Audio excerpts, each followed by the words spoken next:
এই মুহূর্তে সবচেয়ে বিরাট বড় খবর, পশ্চিমবঙ্গের বকেয়া ডিএ নিয়ে বড় খবর। আদালতের নির্দেশ, চলতি মাসে মিলতে চলেছে রাজ্য সরকারি কর্মচারীদের ডিএ। পশ্চিমবঙ্গের ডিএ নিয়ে বড় আপডেট, আদালতের নির্দেশ, রাজ্য সরকারি কর্মচারীদের কর্মীদের স্বস্তি। রাজ্য সরকারি কর্মীদের ডিএ নিয়ে এবং ডিএ মামলা নয়া মোড়। রাজ্যের সংগ্রামী যৌথ মঞ্চ চলতি মাসে আবারও ধর্মঘটের ডাক দিয়েছে। আগামী 19, 20, 21 মাস এবং আজ কিন্তু দ্বিতীয়তম কর্মসূচি নিয়ে আন্দোলন করছে তারা এবং নবান্নের সামনে বিক্ষোভ করছেন তারা।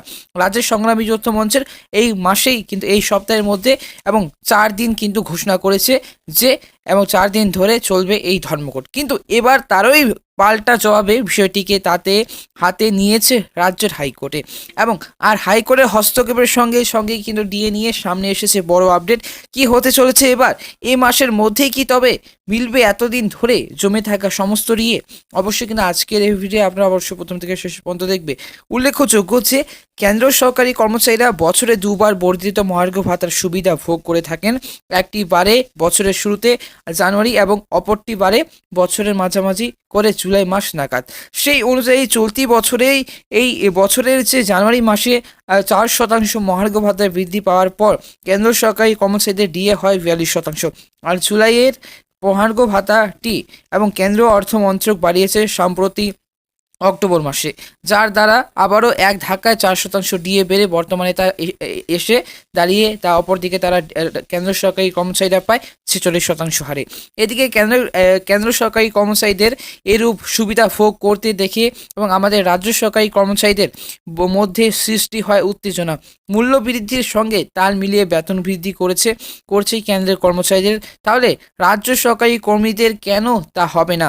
এই নিয়ে আজ থেকে প্রায় 3 বছর আগে পশ্চিমবঙ্গের রাজ্য সরকারি কর্মচারীরা ঝামেলা শুরু করেছিলেন।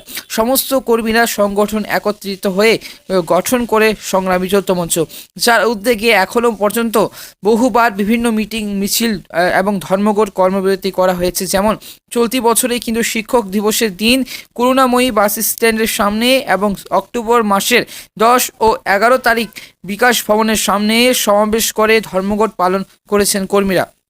তখন তারা রাজ্য সরকারের যে হুঙ্কার দিয়েছেন এবং যদি এত কাজ না হয় তবে আবারও নিজেদের প্রাপ্য বুঝে নেওয়ার জন্য পথে নামবেন তারা। কিন্তু রাজ্য সরকার পড়ুয়া করেনি তাদের কথায়, বরং বারে বারে বিভিন্ন উল্টে পাল্টা সান্ত্বনা দেওয়ার চেষ্টা করা হয়েছে তাদের। আর তাতে বিরক্ত হয়ে এবার আবারও কিন্তু রাজ্য সরকারকে হুঁশিয়ারি দিয়েছে সংগ্রামী যৌথ মঞ্চ। বলা হয়েছে যে ডিসেম্বর মাসে 19 এবং 22 তারিখ নবান্নের সামনে জড়ো হয়ে বিক্ষোভ করবেন সকলে। কিন্তু তাদের এই পরিকল্পনার কথা পৌঁছায় হাইকোর্টের কানে এবং তারপরেই কিন্তু এই সিদ্ধান্ত নেয় হাইকোর্ট। রাজ্য সরকারি কর্মচারীরা আজ কিন্তু ডিএ নিয়ে 328তম দিন ধরে আন্দোলন করছেন তারা।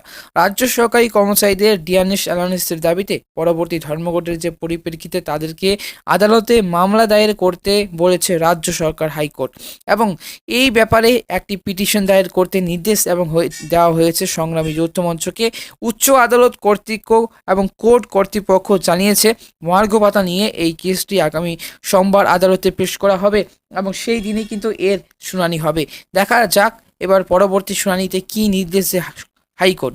এ মাসের মধ্যে মেলে নাকি বকেয়া ডিএনএস অ্যালাউন্স, বা যদিও হাইকোর্টের এই হস্তক্ষেপের পর রাজ্য সরকারি কর্মচারীদের এবং কর্মীদের মনে খানিকটা আশার সঞ্চার হয়েছে। তো বন্ধুরা, জানুয়ারি মাসেই কিন্তু তারা ডিএ নিয়ে কিন্তু বিরাট বড় ঘোষণা হতে পারে।